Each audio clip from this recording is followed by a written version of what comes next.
Happy birthday, Ben, and congrats to you and Sam on the 5th anniversary of the podcast.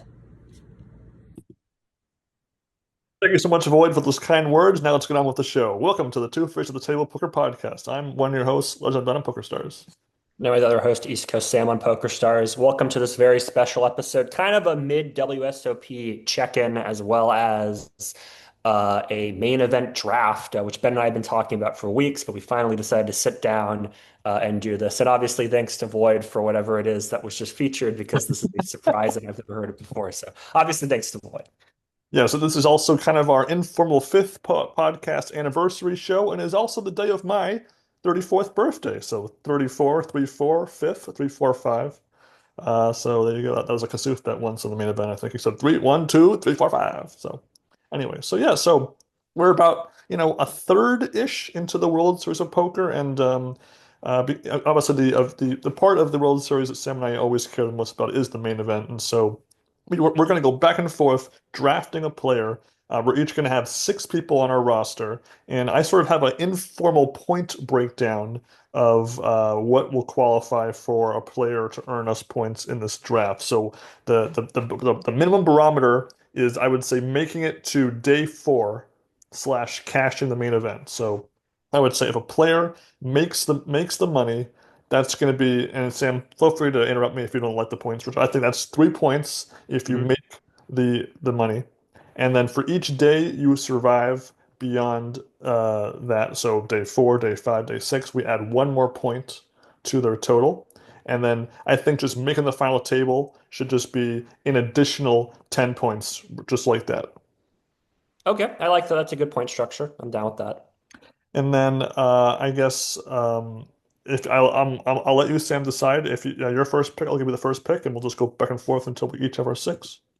All right. Well, I've told Ben about this before, but I just have a gut feeling my number one pick is going to be Phil Hellmuth. I think he's going to finally have his first cash in 10 years. Hasn't had the greatest start to WSOP so far, but I have a I'll, gut feeling I'll that he's going to. I'll hold you right there. He's made a couple of pretty deep runs actually, and Oh, okay. considering that he didn't enter into like the super high roller events this year, I want to say he's definitely in the green so far. He's made I think at least two very notable cashes in 10K events. So actually, I would say he's having an okay start so far. Yeah, I mean, I said that he hasn't had a great start because I know that on Poker News, he's been on, Twitter rambling about how like, oh, I got unlucky, I got this, that, the other thing. But yeah, you are right. I mean, he's had a decent start. He hasn't won a bracelet yet, but I feel like he's off to an okay start. And I just have a gut feeling that he's going to break through. Not necessarily going to say he's going to make the final table or anything like that, but I think he will cash this year. All right, I'm going to kind of go in a different direction here. I'm going to go with Mr. Chanrissy Kuhn for the main event. He's a guy that he beat Doug Polk in the heads-up championship a couple of years ago now, and I'm sure you're shocked that I picked him, but I'm picking him because I want to guarantee I get at least some points on the border. He's been very consistent in the main event ever since I first noticed his play back in 2012. I want to say he's cashed the main event over half the time since then, and so I have a lot of faith in him too. He's definitely got the main event figured out, I think, and I have a lot of, even if I don't think he'll make it deep into the main event, I think he'll definitely be a lock to at least make the money. All right. Well, speaking of main event performers, I was thinking about this guy the other day. My second choice is going to be Kenny Howlert, who I think is one of the most solid main event performers of the last 10 years. Obviously, made the final table last year, made the final table in 2016, and I think he's done one or two other deep runs in the other years. So I think I'm going to go with Kenny Howlert. Okay. The optimist in me wants to go with Grinder because that repeat main event champion, but I kind of feel like he plays such a high variant style, and people are always gunning for the past ch year's champ. I just can't quite do that to myself. So I'm going to go with someone who is putting up another very impressive summer so far, Kristen Foxen, who Mhm. won another bracelet this year, as did her husband Alex Foxen, and again she made a very deep run in the main event in 2024, and I think again I have a lot of faith in her abilities to do well this year. Well, I was also going to pick Miss Foxen, but I will pick somebody else. My third choice is going to be Rich Zhu, who you may remember got 10th place at the main event a few years ago. I'm just looking at his Hendon Mob right here. He's already had three cashes this summer. He's got 16th place in the 10K limit. Omaha High-Low tournament. And obviously, I think he's been a very, very solid World Series of Poker player and main event player. So I'm going to pick him as my third choice. All right, I'm gonna go with maybe a pick that I will regret, but I'll go with my man Daniel Negreanu just Mhm. because I definitely feel like his style of play is really successful in those day one, day two, even day three of the main event. But I just kind of feel like once he doesn't have like a big stack to splash around, he makes maybe one or two moves that really cost him a real shot. But he cashed the main event 2 years ago. He got very close last year, so. I'm hoping maybe he channels all the run good for the main event, and and again, he's one of my favorite players. After he picked Hudmith, I was like, I got to pick Negreanu, I guess, right, to balance it out. So that's my third pick. All right, let's see. Pick number four. I might go with Mike Holtz on this one. He just got his second bracelet. Is kind of hyping himself up and being hyped up in the poker community. It seems like a pretty solid player overall, so I'll pick him. Why not? All right. For my fourth pick, I guess I'll just pick my boy Mike Matusow. I met him in Vegas a number of years ago. I was in his documentary. I feel like it wouldn't be right if I didn't continue to support him in the main event. And again, even though he didn't make the money last year, again, he had that really like that 5 or 6 year run of making it into the money. I want to say like late 2010s, early 2020s. So I think. Given how bad he's run so far, according to his poker vlogs this year, I think he's due to do pretty well in the main event this year, so I'll go with him. All right. I think for my fifth choice, I'm going to go for a bit of a strange choice here. This is a player who has not cashed the main event yet, but he has done very, very well in poker lately, and that is Santosh Savarna, who just got the bracelet in the 50K high roller event. I mean, he's really been quite a crusher. He's done very, very well throughout the world. Again, has not cashed in the main event yet, but I think if somebody's going to have sort of their breakthrough moment in the main event, it's going to be him. So I'm going to pick him. All right, I'm gonna go with Adrian Mateos, another guy that's had some good deep runs, and I think in the high roller event this week, and again he was the chip leader with a couple hundred players left a couple years ago, and even if obviously the swings of poker can be so crazy, I think that he's I even if he totally bagels the whole event, I'm comfortable picking him at least on my team here. All right, I guess my last choice. I got to go with Will Kasuf. I can't help myself. I do. I have a gut feeling he's going to bust on day two. That's just my feeling. But I mean, I'll just go with Will. I think if he doesn't tilt, if he doesn't, manages to keep his table presence a little bit more composed, I think he has the goods of at least cashing. So I'm going to give it to him. Why not? And I also feel people will come after him, right? They'll want to come after him, and if he can kind of maneuver a little bit, then maybe he can pick up in those spots. So let's go, Will. I do. I feel like I want to pick a past main event champion since you have one, and so I guess if I have to pick one, I can't quite give it to Raymer or Jamie Gold or somebody like that, but I guess maybe I'll go with Damian Salas because he's also been pretty consistent and regularly close to the money day three, day four, day five that ballpark the majority of this decade. So I'll give it to him. Hopefully, he plays a little bit faster than he did in 2017. But I wanted to at least run off my team of one past main event champion, even if it was the COVID year. So I'm going to go with him. All right. So again, we will, I guess, just kind of day by day. I'll be tracking the main events obviously in a few weeks still, but I wrote our teams down. We'll sort of just see what can happen. Maybe we'll have some sort of informal prize. We'll kind of see if it's even if we just both get zeros, and obviously it doesn't matter. But it'll be kind of fun to add one extra level of entertainment to our main event factor because what I want to discuss next is maybe what might make the main event hard to enjoy this year. Yeah, I'm just really disappointed with how they're covering the main event. I mean, just the WSOP in general, the fact that PokerGo hasn't been doing it in PokerGo in previous years. We've had our complaints about it, but they've run a relatively smooth ship, and I felt like they were moving toward a place where it was more transparency, there were more streams, there was more ways of watching it. I just can't believe what they've done.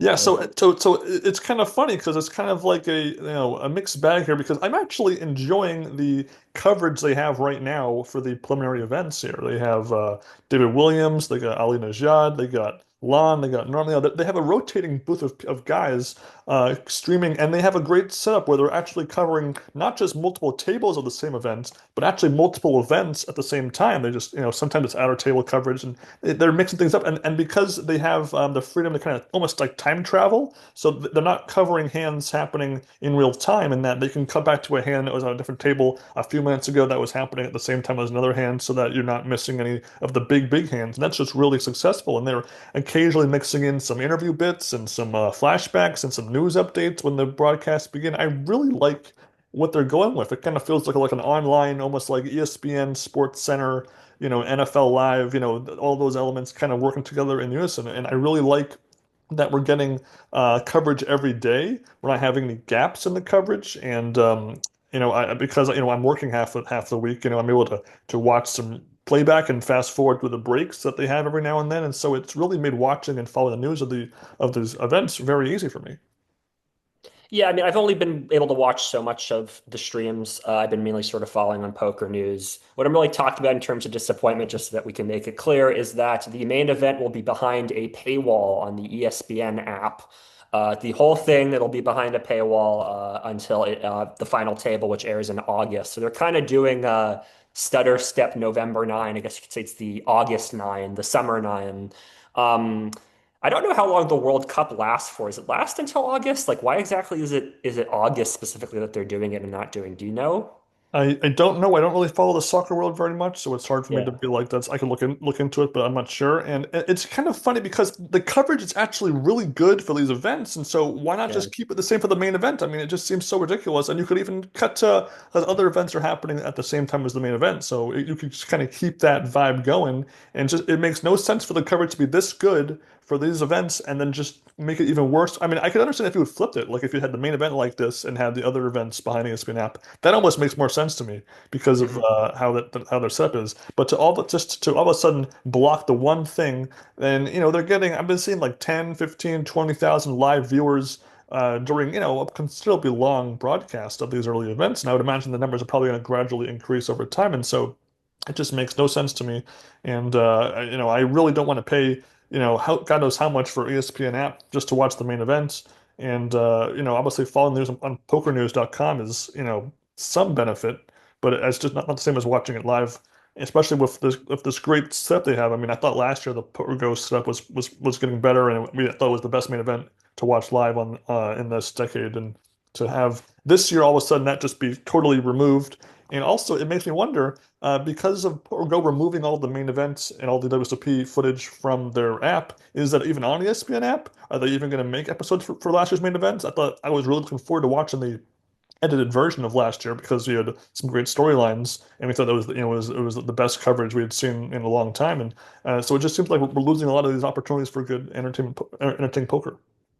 Yeah, that's really the part that bothers me is less that this is behind a paywall and more that it's not publicly available anymore. Previous main events, previous coverage. I mean, PokerGo had it all on YouTube. They had it day by day, sort of very easy to kind of go back to, the 2008 main event. You want to watch day four? Okay, there it is on YouTube. You didn't even need to buy a paywall anymore. And they got rid of all of that, which is just very weird. I mean, I hope that ESPN has it at least available on the app, if not somewhere else. They allowed, some compilations, some content to be back on the internet because it's really a shame that it's no longer publicly available the way it was. Again, we went from a lot of transparency to now very little transparency in terms of the content that's out there. And again, on Poker Go, I mean, Ben and I talked about having an episode where we sort of take one last look at Poker Go and see what their content is. There's really nothing there anymore. I mean, I looked a couple times and I'm like, what we could do a Poker Go tour tournaments and watch the players play. But I mean, let's just, cut the cord, I guess. Yeah, I mean, there were a few like small documentary things that maybe might be worth seeing just to sort of round out our subscription, but that's still up in the air between us right now. And if anybody watching can tell us maybe in the comments section, does the ESPN app have because what was originally on ESPN, those episodes of the main event, I'd be very curious. I mean, it kind of almost makes sense for it to kind of be there because it was originally airing on ESPN, but I don't want to, subscribe just to find out that it's not there, or because Poker Go will like drip feed them in like 6 years ago in the first place. So I hopefully they wouldn't be doing the same now. But if they did, then it'd be some time before they're all up there. So Yeah, I mean, I would pay for the ESPN app if it had the archive on there of all the previous main event stuff. I would do that, just because I want to watch those again. Like the other day, I was thinking I really want to go back and watch the final three tables of the '08 main event, just because I love those final three tables and how it boiled down to the final table. So if that's available, then sure. I mean, I'm happy to cut the cord on PokerGo and go to the ESPN app. And then if I ever wanted to watch, I don't know, Greco-Roman wrestling or something, I could always just watch that. Um, yeah, I mean, I did just check the World Cup schedule and it ends on July 19th. So I guess it kind of makes sense that you would push it to August so that you don't want to compete with the World Cup. It's a very big thing. yeah. Uh, people are freaking out all over about it. But I also feel like, part of the November 9 that made that work was that they would have all that time to get sponsorships, to get training and all that. I feel like August isn't really enough time. I mean, September maybe might make more sense. And also just, take advantage of the moment of being a main event final tableist. It's the highlight of a lot of people's career. August just isn't really enough time, I don't think. I almost kind of thought that you could almost have it be the final part of the World Series, like after the last other event ends, have the Mhm. final table, the main event, which would still be in July, but it wouldn't be, uh, still as late as August would be. That's just my thoughts there. As far as with ESPN, I want to say it's probably more expensive than Poker Go is, if I had to Mhm. guess. I didn't do a price check or anything. And I'm hoping maybe we could just find somebody who has the app and just leech off them to watch it because really, uh, we'd only be watching it for like not even a full month. It'd just be for like 2 weeks worth of the main event. And I have by good fortune here and there found a few YouTube accounts that had some of the older main events. I saw like I want to say 2008 up until 2011. So even the ones that you mentioned that you wanted to see, I could probably link you some and show you where to watch those. But otherwise, yeah, the lion's share, and that's we're also talking about all the main event Europes, the main event Asia Pacifics, the non-main event final table coverage. It's a lot of stuff that could be just gone again, and it's really unfortunate if that's the case. Yeah, I mean, I'm reading here. It says so the ESPN app is $30 per month, or an extra $10 per month. You can bundle Hulu and Disney Plus. So I think that's pricier than PokerGo. So I guess we'll just skip it. It's kind of a shame. Yeah, we'll investigate and try to find some way to watch the main event also. And who knows? There's always this small chance that they reverse course and have some sort of YouTube stream, even if only for part of a day's structure, like how they had would have what the first hour or 2 hours of day three of the main event on YouTube, and then they'd have the rest of it on Poker Go. Maybe there'd be some sort of halfway point. Not quite the same, but I don't know. I'm just hoping that we don't just miss out on a great tournament here. Yeah, I mean, I'm also seeing some conflicting things that like there's the ESPN app is free, and so then there's also like ESPN Plus. I don't, if anyone can explain any of this, let me know. Again, I don't watch ESPN very often. I mean, just on an airplane once I saw Greco-Roman wrestling. That's all I use ESPN. And again, having it on an app is not very helpful for a flip phone guy like me. So it's not conducive to watching it unless it be put like watchable on a laptop or on a TV screen or some weird setup. So we still have a few weeks to figure things out, and hopefully it won't totally ruin the main event experience for us. Yeah. So but as far as the sort of the big developments of the main event so far, one of my favorite events that we watched on the live coverage this summer on YouTube was the Heads Up Championship. That was again very good, and a couple of top players adding to their bracelet totals. That includes both of the Foxens, actually, Kristen and Alex Foxen both took a bracelet down. Nick Schulman won another bracelet. I think he's up now up to 8, so he's really ascending up that list here. And while I want to say not too many of my top favorite players have made it to like the final table here and there. I think Negreanu made one final table, but busted relatively early on in the action.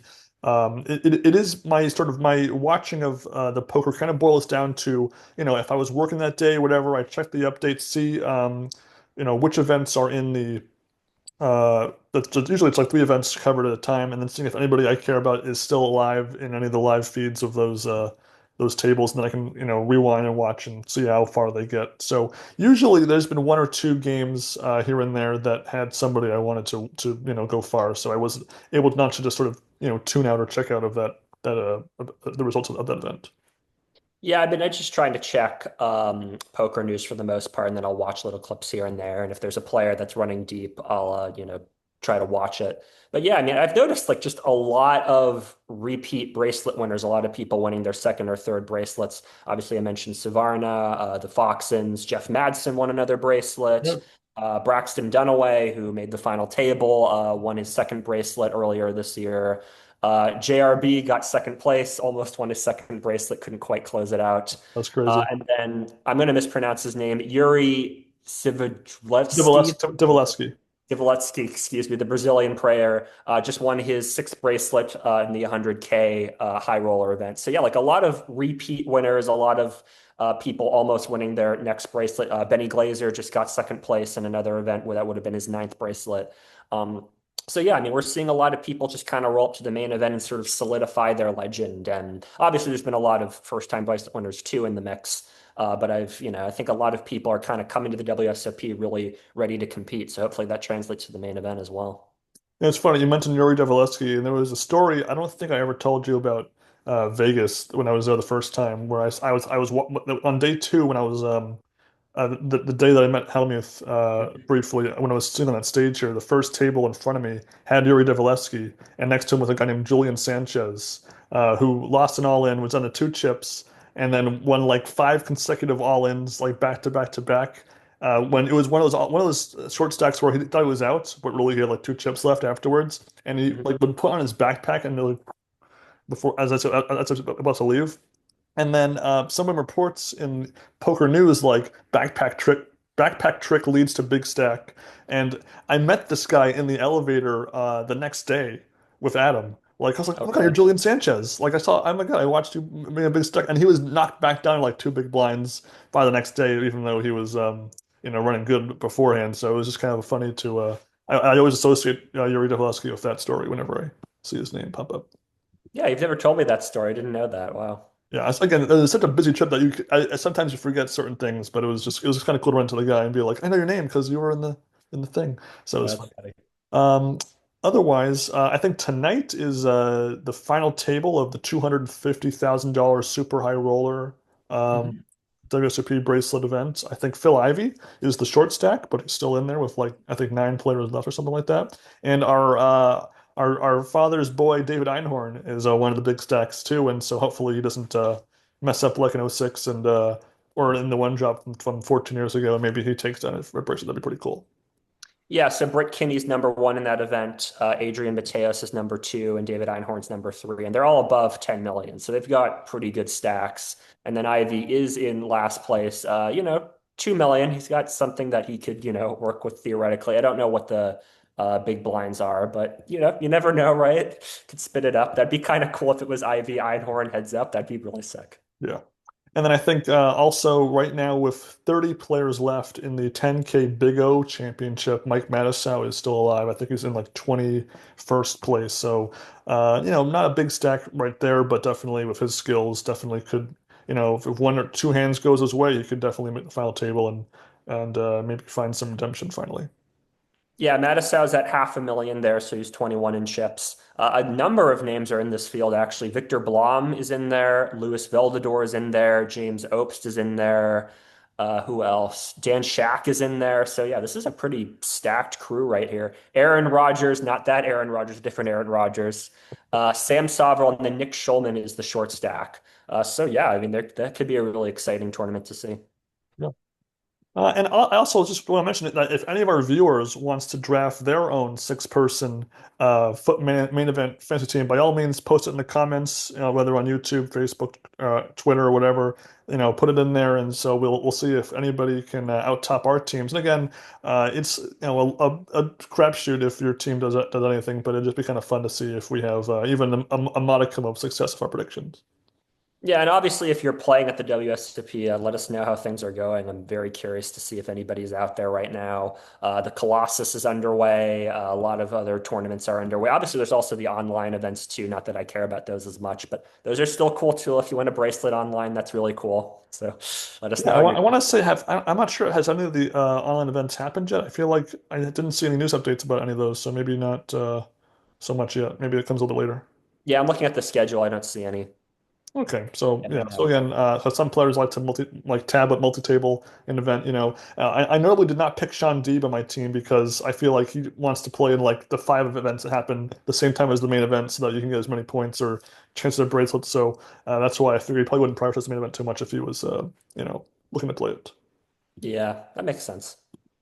Otherwise, the last thing that I wanted to mention, Sam, is that Sam and I were both suspended from RecPoker on PokerStars. I got an email a couple weeks ago saying you have been suspended from RecPoker, and I was so confused. Like, did I say something? Did our podcast do something wrong? And it turns out it was just because we weren't not registered through their website and with the home game lounge in PokerStars. But I was like really freaked out for a minute there. Yeah, I don't think I ever got that email, by the way. So it was just you who was suspended because I'm obviously a saint. They would never suspend me. But yeah, that was kind of a funny thing. And again, as I'm turning over a new year in my life, I will say my poker highlight has to be winning that Rec Poker tournament back in 2025. That was pretty sick, and I guess for me, probably the biggest accomplishment of my poker career. I mean, obviously, three bronze medals are good too, but that's third place for us versus first place. Well, let's get this new year off to a good start. I gave Ben a little package there. I know it's a bitter year, shall we say? So let's make this a bit sweet. All right, let's see what is in here. Well, what is this? Pass the Sugar by Joe Hashem. Oh my goodness, look at that. Beautiful book here. It's in great shape too. Very clean. Yeah, I believe it's a new copy. I hope I paid for Excellent. Wow, this is great. And it's only fair we had Jerry Yang's book from the '07 main event winner, so why not have the '05 winner in there too? Very good. Thank you, Sam. This is great. We can definitely review it at a later time for sure. Yeah, I mean, Joe Hashem's one of my favorite players, and I have very good memories of watching the '05 main event. Maybe not in '05, but like way back on ESPN. So I'm surprised I haven't gotten that for you yet, so we can talk about it. So I'm And glad again, we I finally. met him. I met him and had a couple of interactions with him during our 2023 trip. So even better that we have his book here. It's too bad I didn't have his book on me 3 years ago. I could have had him sign it, but great. So that's very exciting. And again, I've never heard of this book. I have no clue what kind of book it is. Is it a poker book? Is it a biography book? I have no idea. So I'll be very excited to be, surprised by whatever is inside these pages. Yeah, I don't know either. I think it's a memoir, from what I can tell, but we'll see. Okay, great. And so I think that's my little itinerary here. So unless you have anything else you wanted to go over. Nope, like I said, like if any of you are playing the main event or playing any other tournament, let us know. We're not going to Vegas this year. Nobody's playing in the main event that we know, but if we're happy to rail you in spirit and send you our run good in spirit, let us know. And yeah, any pieces of media you want us to review, any other books out there, any movies or whatever, just let us know. And of course, if you want to send us your, ESPN app and give us a link to watch the main event. We won't frown upon that activity, let's just say. Obviously, you should stay legal and don't do things like that, but we won't frown upon that activity. Exactly. And but until next time, guys, enjoy your poker, enjoy your TV, enjoy your poker on TV. And everybody wish Ben a happy birthday in the comments, that too. Take care. Bye, guys.